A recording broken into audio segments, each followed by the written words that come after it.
Hey guys, so my sale's over. I was not able to make a second video about the second day only.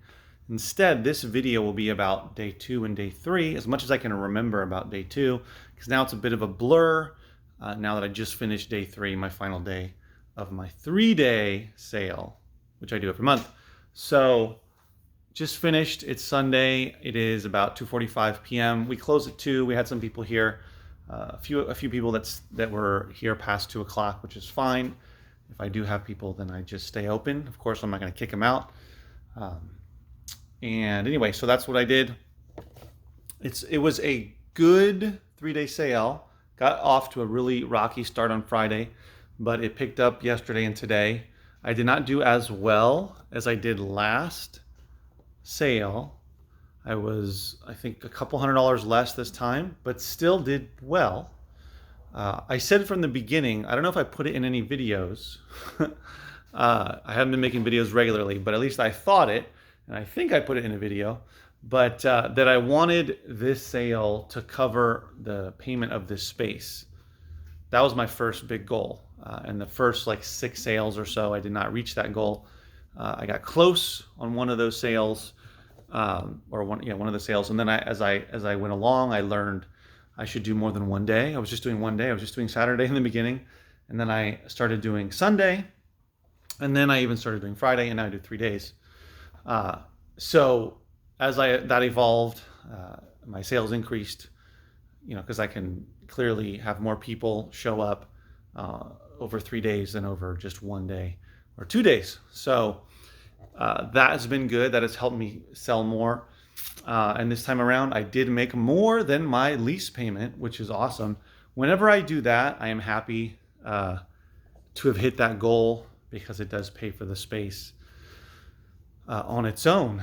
Just by having all of this stuff here and having spent the time and the money and the energy to organize it, to buy these racks, and just have it all prepared. So that is nice that it can pay for itself.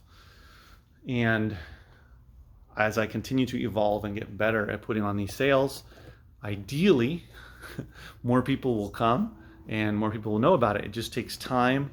I am not I'm a book reseller, a media reseller. I am not a marketer of a retail location. So that is just something I'm going to have to learn. It's going to be a learning curve. And I'm continuing to learn and figuring out what's the best way to market it and to get it out there, because I know there is a need and a want in the area where I live, and I also know there's a large population. Within a 10-mile radius, I don't know how many people there are, but there's many thousands, tens of thousands, maybe more. I know that when I did my Facebook ad, I think I did an 8-mile radius.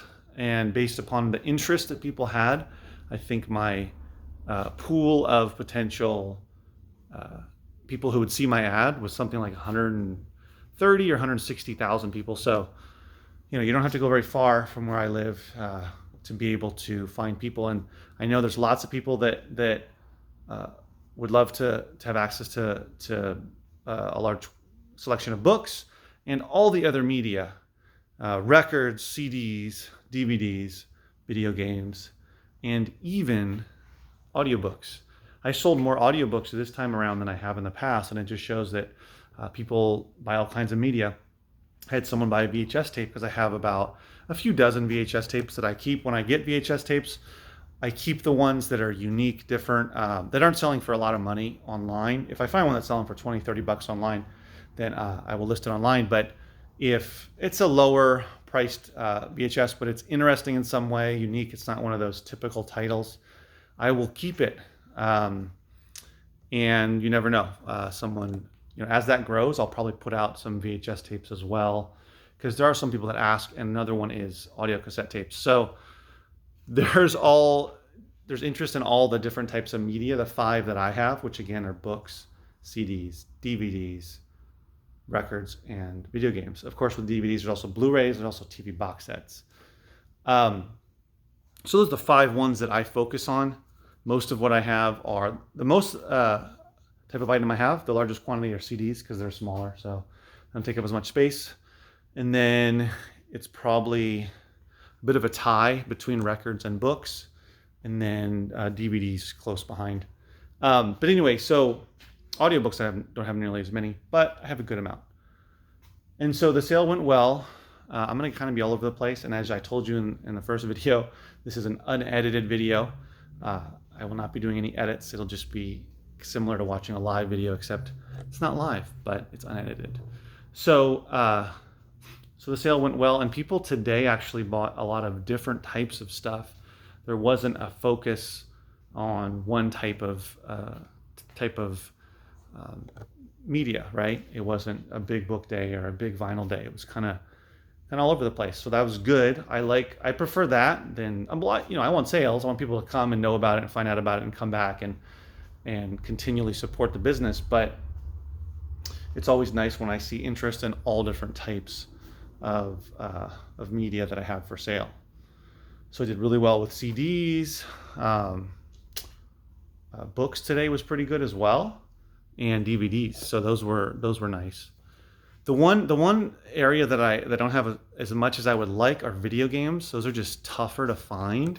Even when I get a Gaylord of mixed media, I don't find that many video games. At least this last load, I think I put out about 20 to 25 new titles, whereas I'd love to put out 100.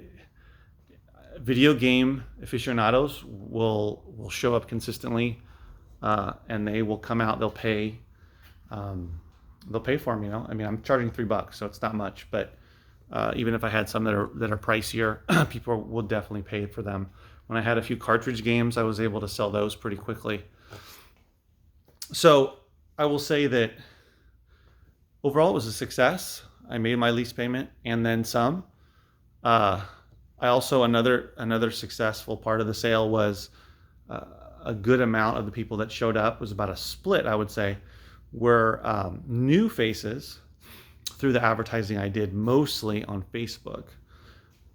And also, just so you know, I advertised on Facebook using ads, Facebook ads using my page, 510 Books, 510 Books, my Facebook page, through that account.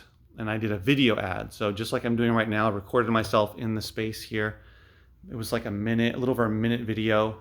They recommend 15 seconds, but I think that's way too short. Anyway, so I shot that video and posted that on Facebook, and that gets good response. Not only does it get people to show up, it also gets people to like my page. So I increase my following there and my reach with my own page. And that's the idea, is that as I pay for advertising, I also am helping to grow my Facebook page, so that at some point in the future, when I have several thousand or however many people following, I can basically just post on there, and I can get a lot of people to come show up to my sales consistently without having to pay as much for ads. That's the idea. And right now I'm getting close to 400 page follows versus likes. I don't really understand the difference, but I think I've got, like, last time I checked, 300 and close to 80 people following the page. So again, this is something I started from scratch. I wasn't even marketing it in the beginning, and then as I started paying for advertising and running ads for donations, I started to get more of a following. And I remember those days when I had less than like 10 people following me, but it's grown. And anyway, so Facebook ads. I also posted, I paid for an ad through Garage Sale Finder, which is good. I like to use that one. That has a good reach. I'll keep doing that. I'll keep doing the Facebook ads. I'll keep doing the Garage Sale Finder. And then the other one that I did, which I'm going to stop doing, is the book site. What is it called? Booksales.com or something. I haven't really had a great response with that. It's mostly been resellers, and they just don't buy anything. By and large, don't buy too much. So I think I'm going to stop using that. Anyway, and that's been working. And also the other one is the free advertising that I do online, is posting to Craigslist. People actually do still see that, still use Craigslist. And the other one is Facebook, is just using the marketplace. I'm a member of a couple different, I guess they're public groups. And a lot of people, like 20, probably cumulatively 50, 60,000 people follow those pages. So when I post a free listing on there through the marketplace, Facebook Marketplace, I get a lot of people to see it, and that brings in some people as well, and that's free. Craigslist. And then in terms of offline, the signs that I have out on the street, I have 3 signs that I put on the street, and that actually brings people in.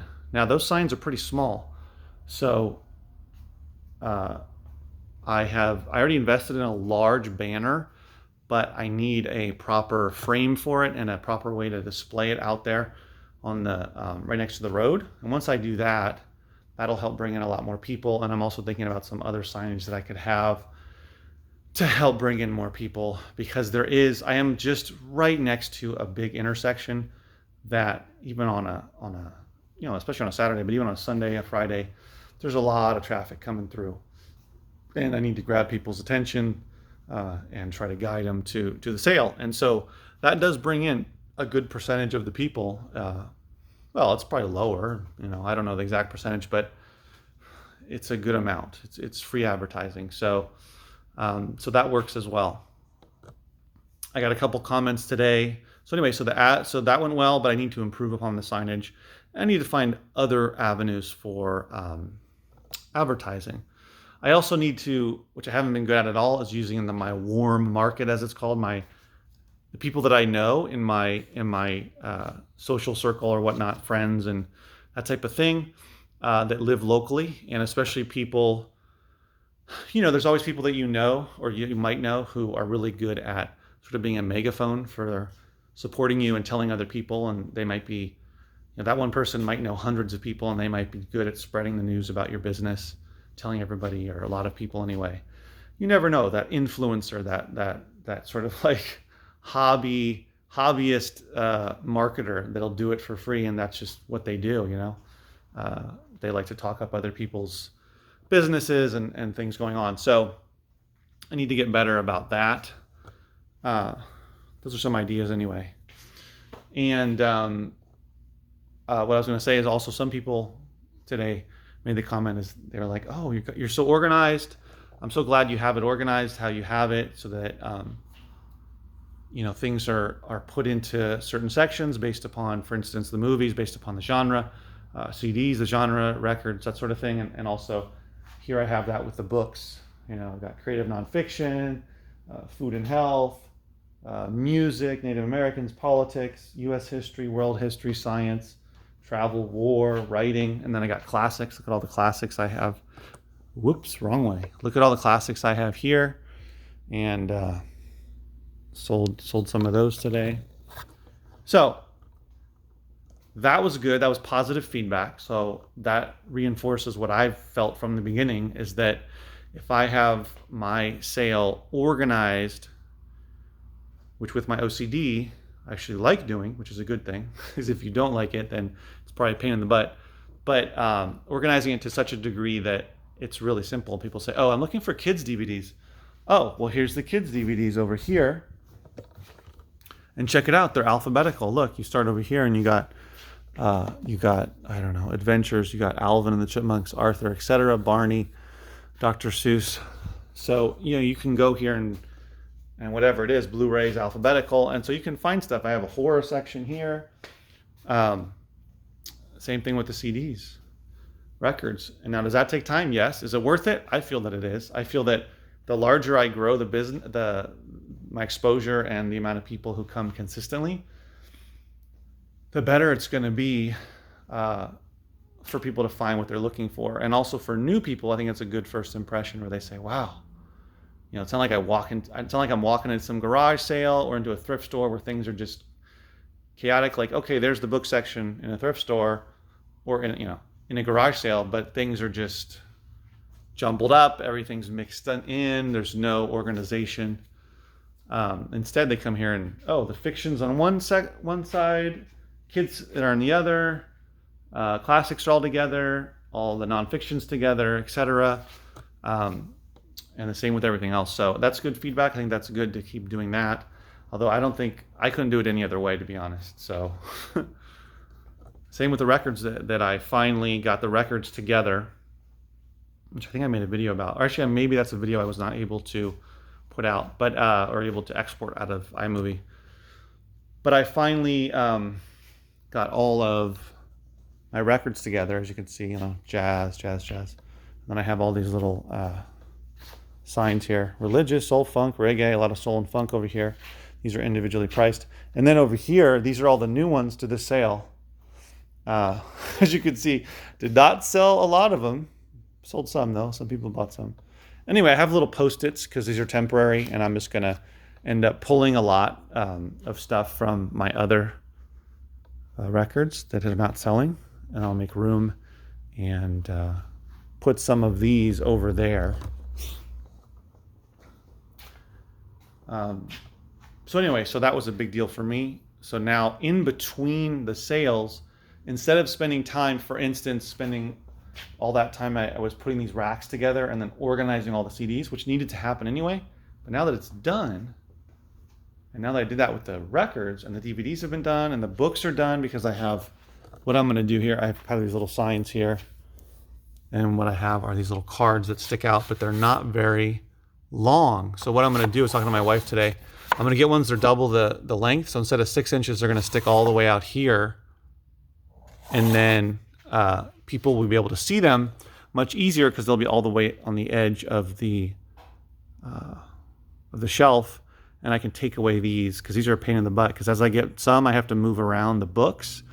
And instead of messing with this, pulling up the tape each time and putting it somewhere else, I can just move these, which I don't really have to move, but I just move them with the books as I rearrange, add, subtract, that type of thing.